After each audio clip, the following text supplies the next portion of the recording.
धौलपुर के मयूरी नगर में सेवानिवृत्त JVBNL युधिष्ठिर चौधरी द्वारा नूतन गृह प्रवेश के अवसर पर वैदिक विधि विधान से यज्ञ संस्कार जागृति मिशन के संरक्षक आचार्य सत्यप्रिय आर्य जी के ब्रह्मत्व में संपन्न कराया गया और उपस्थित परिजनों द्वारा हवन में आहुति दी गई। इस अवसर पर आचार्य श्री ने कहा कि प्रत्येक गृहस्थ को प्रतिदिन घर में यज्ञ करना चाहिए और बुराइयों से दूर रहना चाहिए। उन्होंने कहा कि माता पिता व अतिथियों का सम्मान व सेवा करनी चाहिए। इस दौरान युधिष्ठिर चौधरी, इंद्रजीत चौधरी एडवोकेट सहित सैकड़ों जन मौजूद रहे। आपने इस घर को बनाया है, 4 आश्रम होते हैं, उनमें सबसे बड़ा आश्रम गृहस्थ आश्रम है। 25 साल तक पढ़ा लिखी करते हैं वो ब्रह्मचर्य आश्रम होता है, इसके बाद गृहस्थ आश्रम होता है, इसके बाद वानप्रस्थ होता है, इसके बाद संन्यास होता है। तो आप लोगों ने इस गृह प्रवेश घर बना करके किया है, इसमें 3 चीज़ों का आपको ध्यान रखना है। सबसे पहले देव पूजा। जिस घर में सदस्य रहते हैं उस घर में रहने वाले प्रत्येक सदस्य का देव पूजात्मक भाव होना चाहिए, और जो देवात्मक भाव नहीं रखेंगे तो ये घर घर नहीं रहेगा। इसमें जो है कलह होगा, इसमें जो है बहुत संकट आ सकते हैं। इसलिए सर्वप्रथम आप जो है ये भाव बनाएं कि हम देव पूजा करेंगे। देव पूजाओं में 2 प्रकार के देवता होते हैं, एक जड़ होते हैं और एक चेतन होते हैं। तो सबसे पहले जो चेतन देवता हैं उनको मैं बताऊंगा, क्योंकि समय का अभाव है इसलिए बहुत शीघ्रता में कर रहा हूं, परंतु इतनी दूर से चल कर के आया हूं तो मेरा कुछ कर्तव्य बनता है कि मैं आपको कुछ बताऊं। तो सर्वप्रथम देव यज्ञ होता है और देवता 5 होते हैं। सबसे पहला दुनिया में सबसे बड़ा देवता कौन होता है? माता। जो माँ जन्म देती है वो संसार का सबसे बड़ा देवता है, उससे बढ़कर दुनिया में और कोई देवता नहीं होता है। परमपिता परमात्मा सबसे बड़ा है, परंतु उसका कोई आकार नहीं होता, वो निराकार होता है, किसी ने नहीं देखा है। परंतु साकार रूप में हम अगर कोई भगवान ईश्वर को देखना चाहते हैं तो वो कौन है? वो माँ होती है। इसलिए इस घर में रह करके अगर जो माँ का अपमान करता है वो देवता का अपमान करता है, और जीवन में वो कभी सुखी नहीं रह सकता है। पदे पदे उस पर संकट आएंगे, क्योंकि संसार में सबसे बड़ा देवता है, इससे बड़ा और कोई देवता नहीं है। तो मैं आज के यजमान दत्तन जो हैं वो इस रूप में देवता, सबसे पहले देवता माँ होती है, और इसके बाद पिता होता है। पिता पारक्षण धातु से बनता है, इसका अर्थ होता है रक्षा करने वाला। पिता अपना सर्वस्व न्योछावर करके संतान को बड़ा करता है, पढ़ाता है, लिखाता है, खिलाता है, पिलाता है। स्वयं भूखा रह सकता है परंतु संतान को खिलाना चाहता है, स्वयं नंगा रह सकता है परंतु संतान को अच्छे से अच्छे कपड़े पहनाना चाहता है, उसे अच्छा महान बनाना चाहता है। इसलिए दूसरा देवता कौन है? पिता होता है। और तीसरा देवता जो होता है वो आचार्य होता है, गुरु होता है, जिससे ज्ञान लिया जाता है। गुरु का सदैव ध्यान रखिए, गुरु वो होता है जो अच्छी शिक्षा दे। आज गुरुओं का अंबार लगा हुआ है, दर्जनों भाव में गुरु बिक रहे हैं और वो गलत शिक्षा देते हैं, परिवार को तोड़ने की शिक्षा देते हैं। ऐसा गुरु नहीं रखना चाहिए। इसलिए जो ज्ञान देता है, जो विद्वान है, वो जो है तीसरा देवता होता है। और चौथा देवता होता है अतिथि। तुम्हारे दरवाजे पर कोई अतिथि आता है, विद्वान आता है, वेद का जाता आता है, उसका कभी अपमान मत करना, परंतु ये देख लेना कि वास्तव में वो अतिथि है। आज अतिथि के रूप में भी वेश बदल करके अनेक लोग आ रहे हैं, तो इसलिए इस बात का भी ध्यान रखना।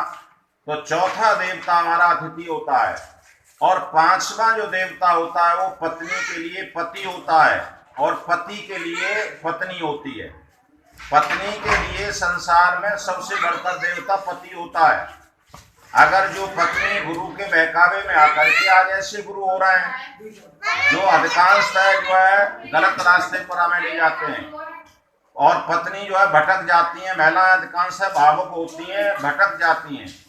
इसलिए हमारा जो है सबसे बड़ा देवता पति है, और पत्नी के लिए पति और पति के लिए पत्नी है। ये 5 देवों की पूजा जिस घर में होगी वह घर कभी जो है संपन्नता से अलग नहीं हो सकता है। इसलिए आप इस बात का विशेष ध्यान रखेंगे कि इन पांचों देवताओं की अपने घर में पूजा निरंतर करते रहेंगे तो निश्चित है कि परमपिता परमात्मा तुम्हें निरंतर आगे ले जाएगा और आगे बढ़ाएगा। दूसरी बात मैं ये कहना चाहता हूं कि जड़ देवता जो होते हैं, जड़ देवता अनेक होते हैं। जैसे पीपल है, ये जड़ देवता में आता है। जैसे वायु है, अगर आपको एक क्षण वायु न मिले तो आप क्या श्वास ले पाएंगे? और श्वास नहीं ले पाएंगे तो आपका जीवन नहीं चलेगा। तो ये जो जीवन हमारा चल रहा है, ये वायु से चल रहा है, हवा से चल रहा है। और इस हवा को कौन दे रहा है? वह परमात्मा दे रहा है, इसका किराया नहीं ले रहा है। अगर आप अपना कृत्रिम हवा लेंगे, पंखा कूलर आदि चलाएंगे तो उसका बिल देना पड़ेगा, परंतु उस परमपिता परमात्मा जो वायु प्रदान कर रहा है उसका कोई किराया नहीं जाता। इसलिए ये वायु देवता है, हमें जीवन देता है, तो हमें इसे शुद्ध करना बहुत आवश्यक है।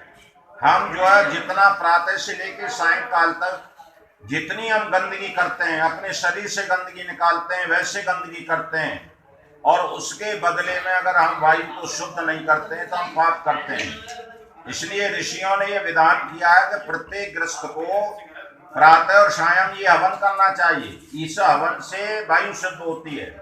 जितना आप घी इसमें डालेंगे, जितनी सामग्री डालेंगे, उससे हमारा वायुमंडल शुद्ध होगा। बहुत से लोग ये कहते हैं कि जी आप इस घी को अग्नि में जला देते हैं, इससे कोई लाभ नहीं होता है। एक छटाक घी खाने से जो लाभ एक व्यक्ति को होगा, वो 100 ग्राम घी जलाने से असंख्य लोगों को लाभ होता है। अच्छा, आप एक उदाहरण समझिए कि आप जो है रसोई घर में महिलाएं गृहिणी जो है खाना बनाती हैं, अगर एक मिर्च को अग्नि पर डाल दिया जाए तो कितना लाभ हुआ? सारे लोग गाली देने लगेंगे, घर में जो है परेशान हो जाएंगे, और न जाने कितनी मिर्चों को खा लेते हैं। इसका भाव क्या हुआ कि एक मिर्च अगर अग्नि में डाल दी तो ये अग्नि देवता का गुण होता है कि ये उसे असंख्य गुना कर देती है। इसलिए ये घी सामग्री डाली जाती है तो ये अग्नि असंख्य गुना करके जो है सारे उसको वायुमंडल को देती है। इसलिए हमें इस बात का ध्यान रखना चाहिए। महिलाएं अधिकांश ये जानती हैं, अगर कोई सब्जी बनाती हैं, रायता बनाती हैं, एक बहुत बड़े पात्र में रख करके थोड़ा सा हींग का पुट दो तो उसमें थोड़ा सा कितना बड़ा बढ़ जाता है, क्योंकि वो अग्नि के उससे बढ़ता है। तो इसलिए हमें ये सारी चीज़ों का विशेष रूप से ध्यान रखना है। अगर इस प्रकार आप वायु को शुद्ध करने के लिए ये आपने ये घर बनाया है, इसमें निरंतर पूजा करें।